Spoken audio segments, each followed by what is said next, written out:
한 사람이 병들어 아프게 된 것은 개인적인 일만은 아니라는 사실을 우리가 잘 알고 있습니다. 여러 사람들이 함께 어려움을 겪어내고 또 평범했던 일상들을 잃어버리고 또 거기에 적응해서 새로운 삶을 만들어 가야 하는 그런 상황들 가운데 있게 됩니다. 질병은 일상을 바꾸어 놓고 심지어는 우리 마음속에 커다란 부담을 더 올려놓습니다. 그렇게 보면 건강하게 사는 것, 그냥 늘 언제나 반복되는 일상이 참 하나님 앞에 감사한 조건이고 또 다른 시각에서 보면 기적적인 하나님의 은혜의 축복이라는 사실을 생각해 볼 수 있습니다. 환자와 그 가족들이 겪는 고통과 어려움을 생각할 때 우리가 함께 기도해 주어야 합니다. 의인의 간구는 역사하는 힘이 크다라는 성경 말씀이 있습니다. 우리가 의인의 자리에 서서 우리가 기도해서 하나님의 역사를 일으킬 수 있다면 여러분 자원하는 마음으로 적극적으로 환자를 위해서 기도하는 성도들이 되어야 할 것입니다. 질병이 무조건 나쁜 것만은 아닙니다. 긍정적인 효과도 있습니다. 고난도 영적인 자세에 따라서 하나님이 주시는 축복의 시간이 될 수 있습니다. 아이들이 아프고 나면 훌쩍 커버리더라고요. 마찬가지로 우리도 질병이나 아니면 여러 가지 어려움을 겪고 나면 분명히 성장하는 것이 있습니다. 그런데 막상 눈앞에 그렇게 몸이 병들고 아파지게 되면 참 그걸 극복하고 그 현실을 살아가는 것이 참 어렵습니다. 믿음을 가지라고 권면하는 많은 소리가 있지만 그게 내 마음속에 깊이 박혀서 내가 정말 그 믿음을 갖기 쉽지 않다는 것도 우리가 다 알고 있습니다. 그럼에도 불구하고 저는 오늘 여러분들과 함께 성경 오늘 읽은 본문을 중심으로 해서 인생의 큰 변곡점이 되고 삶을 어렵게 만들고 일상을 무너뜨리는 질병과 고통의 문제를 다루는 신앙인들이 가져야 할 바른 영적 자세가 무엇인지에 대해서 함께 생각해 보고자 합니다. 최근에 많은 분들이 육체적인 질병으로 고통을 당하고 있습니다. 같이 대면하고 이야기를 접하지 못하고 서로 소식이 상당 부분 오가지 못하는 상황이어서 교회에 있던 누가 아프신지, 누가 입원을 했고 누가 수술을 앞두고 있고 누가 수술하고 난 이후에 회복이 되는지 여러분들 쉽게 알 수 없을 겁니다. 그러나 아주 많은 분들이 저희 교회에 속한 성도님들이 지금 아프고 또 육체의 질병과 고통 가운데 참 힘든 시간들을 보내고 있습니다. 이 시간에 하나님의 위로와 축복이 그분들에게 함께 하기를 원합니다. 코로나 기간 동안 만나지 못해서 더 병세가 깊어진 분들 생각하면 마음이 안타깝습니다. 오늘 이 시간을 빌어서 저희들이 하나님 앞에 우리가 기도하는 것이 우리가 그분들을 한 사람 한 사람 마음에 품고 그분들의 치유를 위해서 함께 노력하는 것이 얼마나 중요한 일인가를 깨닫는 시간이 될 수 있었으면 좋겠습니다. 오늘 본문이 우리에게 주는 세 가지 중요한 교훈이 있습니다. 이 교훈들은 우리가 질병의 어려움에 직면했을 때 육체적인 고통이 우리 삶 속에 찾아올 때 어떻게 대응하고 어떤 자세와 태도를 가져야 하는지 우리에게 좋은 교훈을 주고 있습니다. 첫 번째는 어떤 질병이든지 주님은 치료자가 되신다는 겁니다. 우리 찬송에도 있지만요, 못 고칠 질병이 없습니다. 주님은 그래서 가장 극한 상황에서 우리의 상황, 한계 상황을 넘는 그런 어떤 상황에 이르더라도 이 상황에서 벗어나게 해주시고 우리를 치유하실 유일한 소망이라는 믿음을 가지시기를 주의 이름으로 간절히 축원합니다. 주님은 이 믿음을 우리에게 주시기 위해서 성경의 다양한 사건들과 다양한 이야기들을 통해서 자신을 드러내 보이십니다. 우리가 병들면요, 성경에 의외로 우리와 같은 종류의 육체적인 질병을 고통을 받는 사람들의 이야기가 머릿속에 떠오릅니다. 그뿐만 아니라 주님이 이 문제를 어떻게 다루시고 치유하셨는지에 관련된 성경의 분명한 증언도 함께 대하게 되죠. 그래서 우리는 자연스럽게 그 성경의 인물과 내가 동일한 인물이 되는 겁니다. 그래서 기도하는 겁니다. 주님, 그 사람을 그렇게 치유하셨다면 오늘 나를 아니면 내 가족을 치유하여 주시옵소서.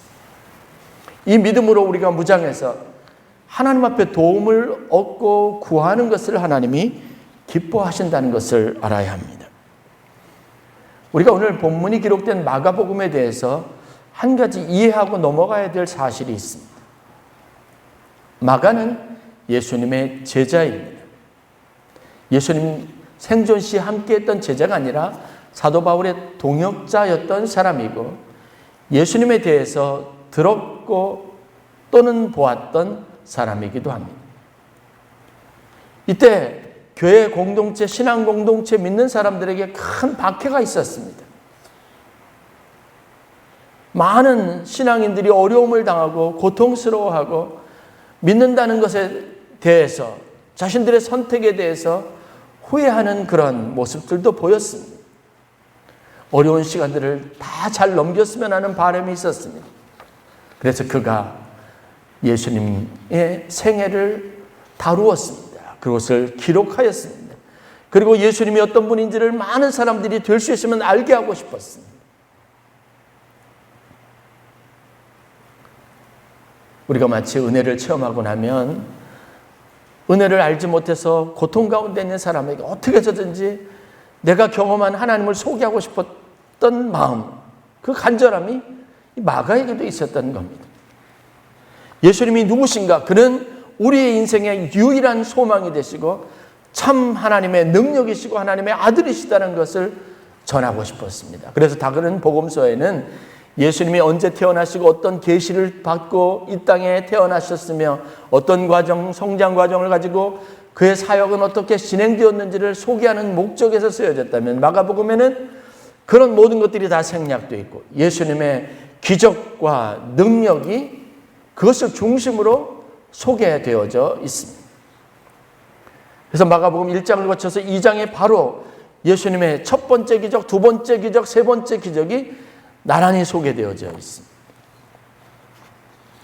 예수님이 권능 있는 것을 여러분 아셔야 합니다.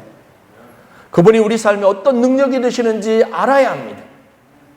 그 간절한 마음을 가지고 호소하듯이 쓴 성경이 바로 마가복음입니다. 전도에 열심히 있는 분들을 보면요, 열심히 찾아가요. 누가 어려운 일이 있다, 누가 병들었다 그러면 주저하지 않고 찾아갑니다. 그리고 무엇을 이야기합니까? 힘들지. 병원 다녀봤자 소용없지. 약을 먹어도 낫지 않지. 예수님, 교회 가봐. 예수님께 도움을 청해봐. 목사님을 초청해서 기도 받아봐. 이유가 뭘까요? 은혜를 경험했기 때문에 그렇습니다.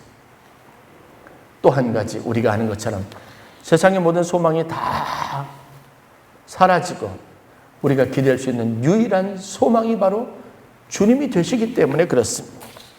성경은 그런 극한 상황에 일어나는 많은 치유 사역을 다루고 있기 때문에 사람들에게 희망이 없습니까, 여러분? 그렇다면 예수님에게서 이렇게 희망이 없는 사람에게 기적을 베푸신 예수님에게 희망을 두십시오라고 말하고 있는 겁니다. 마가복음 4장에 예수님이 폭풍을 잠잠케 하신 사건이 있습니다. 이 사건을 통해서 예수님은 많은 사람들에게 메시지를 주고 싶었습니다. 그 메시지가 무엇입니까? 하나님은 세상의 우주 만물 모든 자연 현상까지도 주관하시는 분이라는 것을 말하고 싶은 겁니다. 폭풍우를 잠잠하게 하신 예수님, 이 사건은 바로 그겁니다. 예수님은 자연과 우주 만물을 주관하시고 그분에게는 이 모든 것을 통제하고 이 모든 것을 움직이실 절대 권한이 있다는 걸 알게 하고 있는 겁니다. 그래서 이 사건 뒤에 마가복음 4장 41절 말씀에 보면 제자들이 이 사건을 목도한 다음에 이렇게 고백합니다. 그가 누구이기에 바람과 바다도 순종하는가? 핵심 메시지가 여기 있습니다. 아무리 큰 재앙이 있더라도, 자연재해가 있더라도 우리를 안전하게 지켜주시느니 이 모든 것을 한순간에 멈추게 하실 권능이 바로 주님에게 있음을 믿으시길 주의 이름으로 간절히 축원합니다. 이것을 우리 믿음으로 삼아야 합니다. 두 번째 이어지는 5장 말씀에 그 내용들이 다음의 교훈이 숨겨져 있습니다. 예수님이 유일한 희망이고 치료자라고 하는 증거입니다. 이때는 영적인 문제에 관련된 한 사람이 등장합니다. 고라사인의 땅에 귀신이 들렸는데 보통 귀신이 들리는 젊은이가 아닙니다. 마을 사람들 여럿이 장정들이 잡아서 그를 제어하려고 해도 이길 수 없는 어떤 사람이 감당할 수 없는 특별한 힘을 가진 사람입니다. 마음을 괴롭게 하고 자기 학대를 가하고 사람들을 괴롭히는 사람입니다. 나중에 알고 봤더니 군대 귀신이 들어가 있습니다. 그런데 여러분, 그러한 영적 힘이 아무리 강한 것이 사람을 억누른다 할지라도 주님은 그것을 이기는 능력이 있는 분이심을 믿으시길 주의 이름으로 간절히 축원합니다. 못 고칠 질병이 없습니다. 못 대할 사람이 없습니다. 주님은 모든 것의 유일한 해결자이십니다. 영적 세계의 주관자가 되시는 분 예수님입니다. 이어지는 이야기가 오늘 우리가 읽은 본문입니다. 여기에 또한 교훈이 있습니다. 여기에서는 인간이 견딜 수 없는 질병의 고통, 치유할 수 없는 세상적인 방법에서 더 이상 아무것도 할 수 없는 그런 극한 상황에 이른 질병이라도 예수님이 치유하신다는 겁니다. 12회를 혈류병을 앓은 여인을 보십시오. 그가 말하는 25절에 있는 내용들을 요약하면 그 내용이 이렇습니다. 내가 많은 의사를 찾아가 봤으나 효험이 없었고 아무도 내게 도움을 주지 않았고 오히려 그들이 내 질병이 불치병, 치유할 수 없는 병이라는 사실만 반복적으로 얘기해 줄 뿐. 그래서 마음의 괴로움만 더 커지고 시간과 돈만 낭비했다라고 말하는 겁니다. 그러한 여인을 주님이 치유하셨습니다.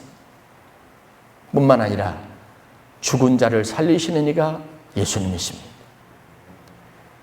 병에 걸려서 불치병에 걸려 있게 되거나 그래서 죽음을 운명처럼 눈앞에 두고 있는 사람이라면 절망할 수밖에 없지만 주님은 이 모든 것의 치료자가 되시고 우리를 회복시켜 주실 수 있다는 유일한 희망이 되신다고 말하고 있습니다.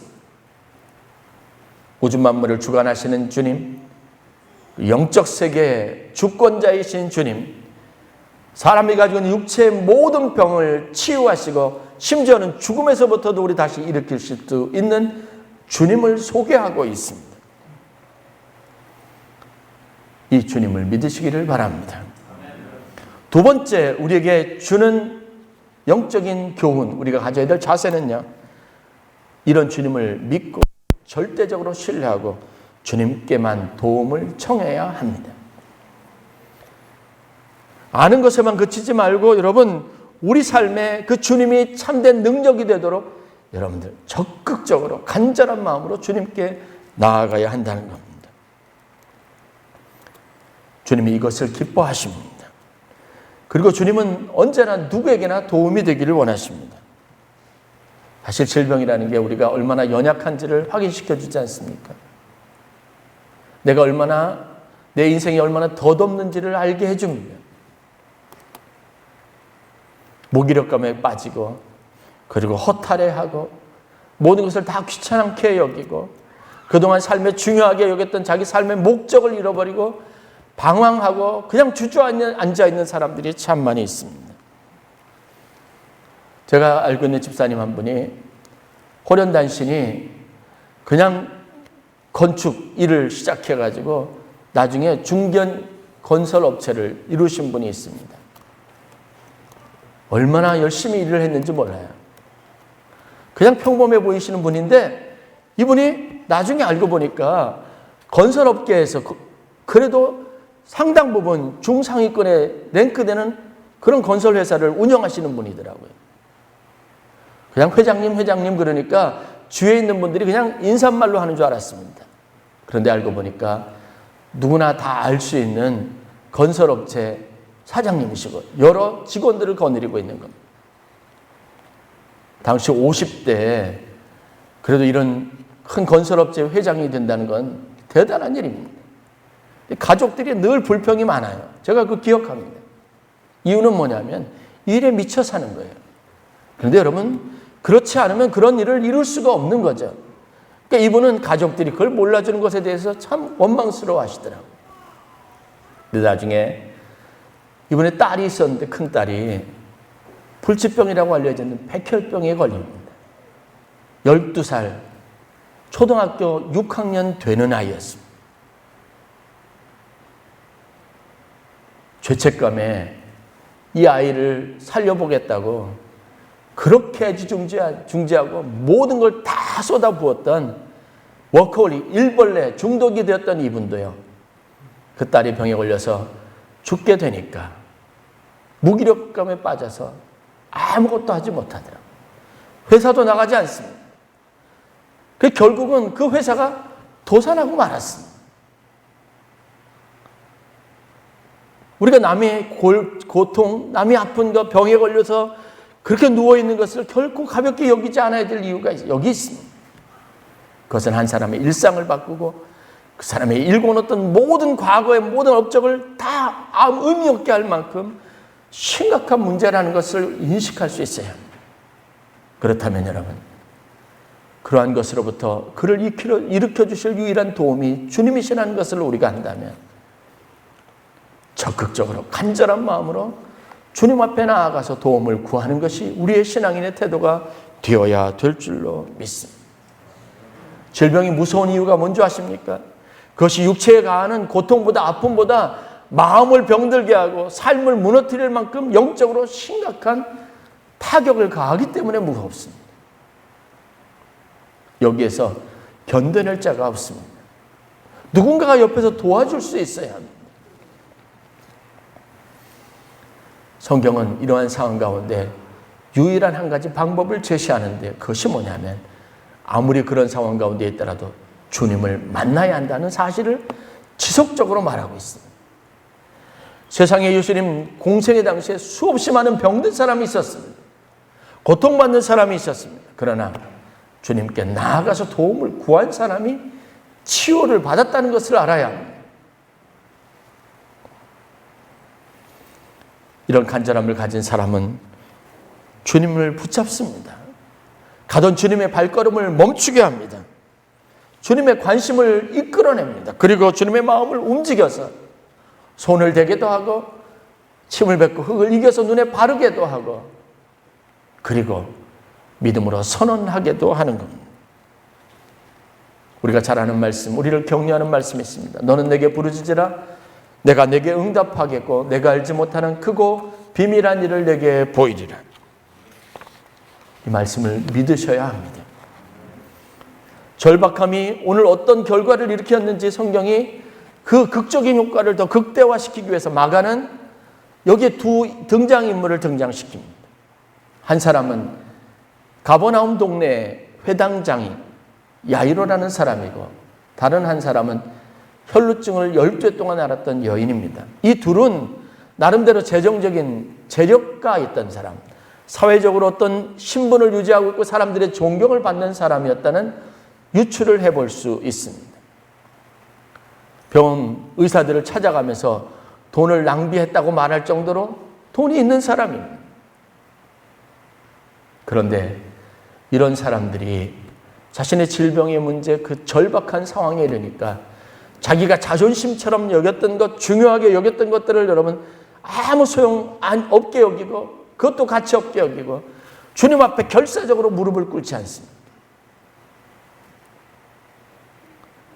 그 마을에서 신앙적으로 그리고 실질적으로 제일 존경받는 위치에 있었던 회당장 야이로입니다. 그런데 어디서 온지도 모르는 전 젊은이, 30대 젊은이에게 나아가 자기 딸의 운명을 걸고 그 딸을 살려달라고 무릎을 꿇고 매달리는 겁니다.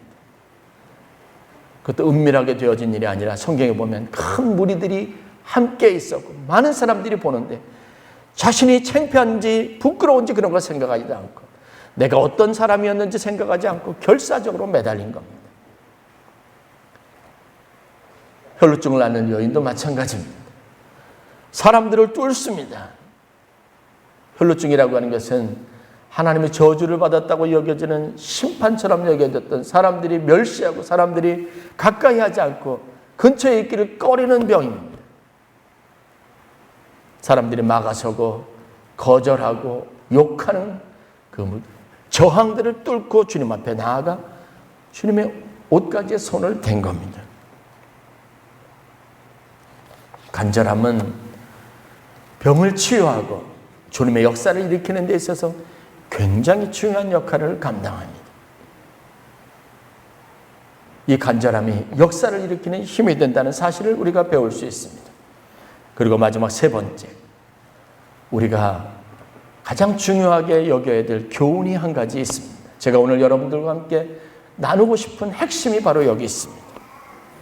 바로 질병은 개인적인 문제가 아니라 공동체와 이웃과 가족이 함께 감당하고 짊어지고 함께 이겨내야 할 인생의 문제라고 하는 인식입니다.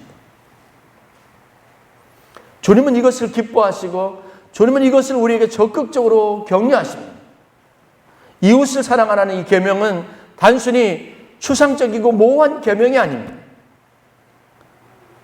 이웃이 고통 가운데 있을 때, 병들어 있을 때 우리가 내 일처럼 내 몸처럼 여기고 더 적극적으로 반응하고 위에서 함께 기도하고 그 사람의 치유를 위해서 우리가 할 수 있는 모든 것을 다 동원하라고 하는 더 적극적인 요구이기도 합니다. 오늘 본문을 보면 우리가 가지고 있는 안타까움이 한 가지 있습니다. 그게 바로 우리의 모습이라는데 참 마음이 아픈 겁니다. 회당장 야이로가 가지고 있는 이 절박함처럼 사람들은 과연 이 한 아버지의 절규하는 마음, 고통받는 마음을 이해하고 있었느냐? 아니에요. 예수님을 우여곡절 끝에 자기 집으로 모시고 집 근처 왔는데 사람들이 이미 그 얼굴에 이미 모든 것이 끝났다는 듯이 이렇게 말합니다. 아무 소용없습니다. 이미 당신의 딸이 죽었습니다. 남에게 일어난 일을 쉽게 말합니다. 이 아버지가 가지고 있는 마지막 희망 한 줄을 붙잡는 절박함을 이들은 공유하지 않습니다. 아이가 죽었으니까 끝났습니다. 더 이상 의미 없습니다라고 선언해 버리는 겁니다.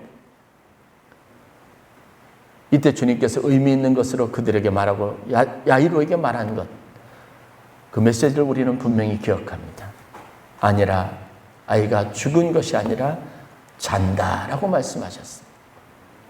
사람들은 믿으려 하지 않았습니다. 그런데 놀라운 것은 이 아버지는 예수님의 말에 이 작은 잔다라고 하는 표현에 인생의 모든 희망을 거기다 걸었습니다. 사람들을 뚫고 집 안으로 들어갔습니다. 12회를 혈루병을 앓는 여인이 예수님에게 다가올 때 그들은 이 여인을 적극적으로 도와서 주님에게 가도록 돕지 않았습니다. 해방꾼이었습니다. 구경꾼이었습니다. 여러분, 우리는 병든 자, 고통 가운데 있는 사람들에게 과연 어떤 사람인지 되물어 봐야 합니다. 여러분들이 가지고 있는 믿음으로 그 사람이 예수님을 만나면, 예수님이 도우시면, 하나님이 치유하시면 낫겠다고 하는 절박한 마음이, 그런 희망이 여러분들에게 있습니까? 그래서 한번 교회 가보자, 기도 한번 해보자, 이렇게 적극적으로 믿음을 가지고 여러분들이 그 사람들에게 권면하고 그 일을 위해서 함께 기도해 주기를, 그렇게 하는 노력들을 기울이기를 과연 얼마나 했는지 되물어 볼 수 있어야 합니다. 마가복음 2장에 한 기적이 나옵니다. 마가의 시각으로 봤을 때 그가 본 예수님의 생애에서 예수님이 첫 번째로 행했던 기적입니다. 바로 갈릴리 가버나움이라고 하는 동네에 예수님이 많은 사람들이 둘러싸여서 그들에게 말씀을 나누고 있었습니다. 그때 몇 사람들이 중풍병에 걸린 환자가 있었는데 침상치에 들고 와서 예수님 앞에 놓기를 원했던 겁니다. 그러면 치유 받을 수 있을 거라고 생각한 겁니다. 그런데 사람들이 너무 운집해서 갈 수 없었습니다. 이 사람들이 어떻게 했습니까? 돌아가지 않았습니다.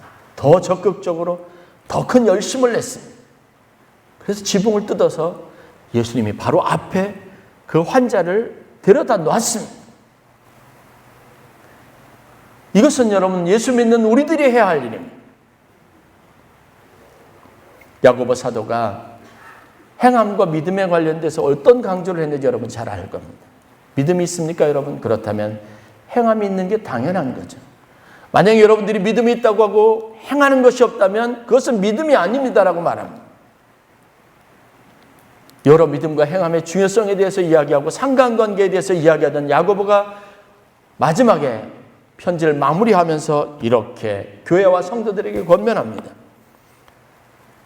너희 중에 병든 자가 있느냐? 그는 교회의 장로들을 청할 것이요 그들은 주의 이름으로 기름을 바르며 그를 위하여 기도할지니라. 믿음의 기도는 병든 자를 구원하리니 주께서 그를 일으키시리라. 혹시 죄를 범하였을지라도 사하심을 받으리라. 그러므로 너희 죄를 서로 고백하며 병이 낫기를 위하여 서로 기도하라. 이어지는 말씀 우리가 너무나 잘 아는 유명한 말씀입니다. 의인의 간구는 역사하는 힘이 크느니라.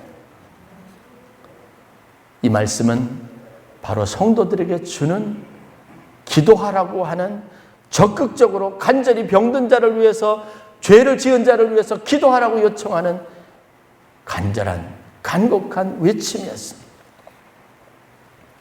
이 이야기를 마치면서 성경에 있는 한 인물을 예로 듭니다. 왜 우리가 기도하는 것이 중요한지, 의인의 간구는, 기도는 왜 역사하는 힘이 큰지 성경의 실제적인 한 인물을 예로 들어서 설명을 합니다. 그것이 야고보서 5장 14절부터 계속 이어지는 말씀에 설명이 되어져 있습니다. 그때 등장하는 인물이 야고보가 사용했던 예가 바로 엘리야입니다. 이 엘리야는 이렇게 말합니다. 우리와 성정이 같은 사람, 우리와 별반 다르지 않는 사람인데 이 엘리야가 기도했더니 3년 6개월 동안 그 땅에 비가 내리지 않았고 그가 다시 하나님 앞에 기도하니까 그 땅에 내리지 않던 비가 내렸다는 것.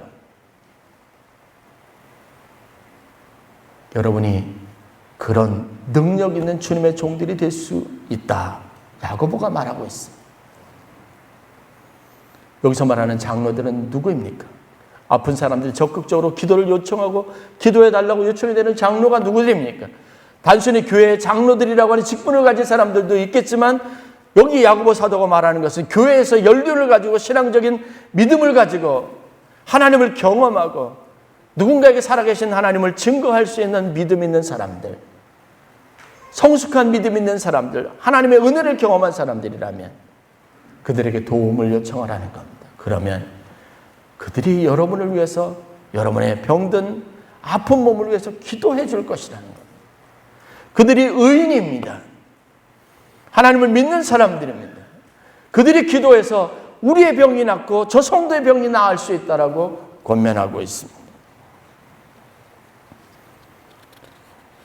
내가 아파서 도움을 요청하는 것은 그 사람을 귀찮게 하는 일이 아닙니다.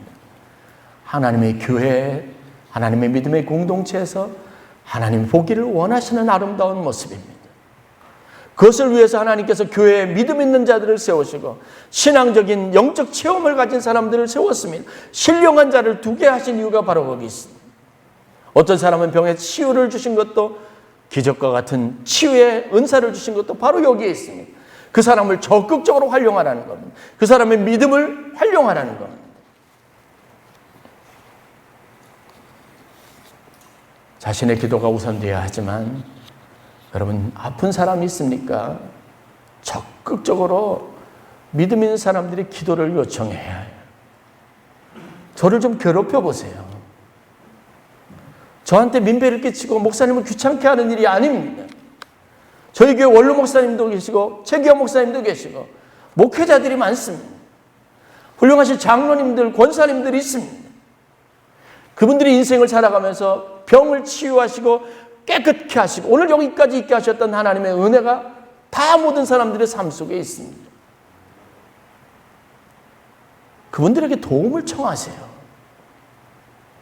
믿음이 있다면 그것을 해야죠. 엘리야는 우리와 같은 성정을 가진 사람입니다. 그러나 그가 기도하는 것이 역사하는 힘이 있다고 말하지 않습니까? 저는 오늘 우리 교회 성도들 가운데 질병의 고통 가운데 있는 성도님들을 위해서 여러분들이 한 사람 한 사람 다 마음에 품고 기도하는 시간이 되기를 바라는 간절한 마음을 갖습니다. 정말 안타까운 사연들, 정말 수술이 잘 안 돼서 다시 재수술해야 되는 정말 절실한 상황들, 낙심되는 마음을 일으키기 위해서 기를 쓰고 애를 쓰는 분들이 있습니다. 그분들에게 우리가 힘을 보태야 합니다. 격려해야 합니다. 그분들을 위해서 기도해 줘야 합니다. 최인수 권사님 쓰러지셔서 점점 몸이 약해지십니다. 만날 수가 없어요. 그러나 여러분, 의인의 간구는 역사하는 힘이 있습니다. 안타까워만 하지 말고 우리가 이제는 우리가 있는 가운데 있는 믿음을 적극 활용해야 합니다. 이 모든 일을 가능하게 하시는 것이 은혜입니다. 최소한 그 믿음을 가지고 우리가 하나님 앞에 구해야 합니다. 오수자 권사님, 수술이 잘 되지 않아서 여러분 다시 재수술을 받아야 합니다. 지금 병원에 오랫동안 계셨습니다. 지금 벌써 2달이 지나서 3달을 넘기고 있습니다. 그리고 앞으로도 2달, 3달을 더 있어야 합니다. 김영희 권사님 넘어지셔서 출입을 하지 못합니다. 예배를 그렇게 사모해도 예배에 나오지 못합니다. 이외에도 많은 분들이 제가 주보에 적어놓았던 환자들 이름이 있습니다.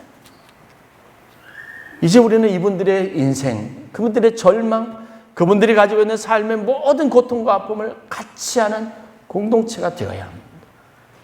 기도해야 합니다.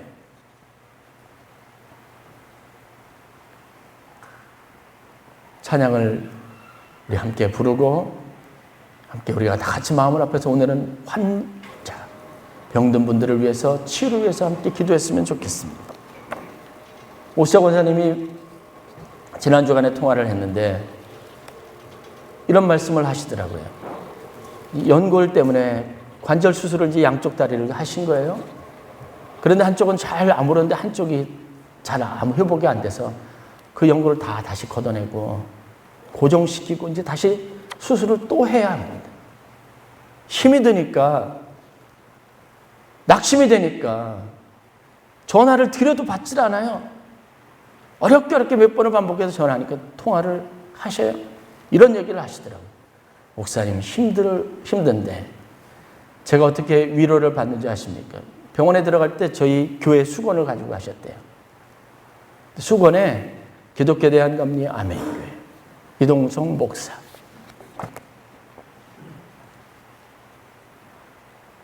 그게 보이는데 눈에 들어왔는데 누워서 힘이 되더라는 겁니다.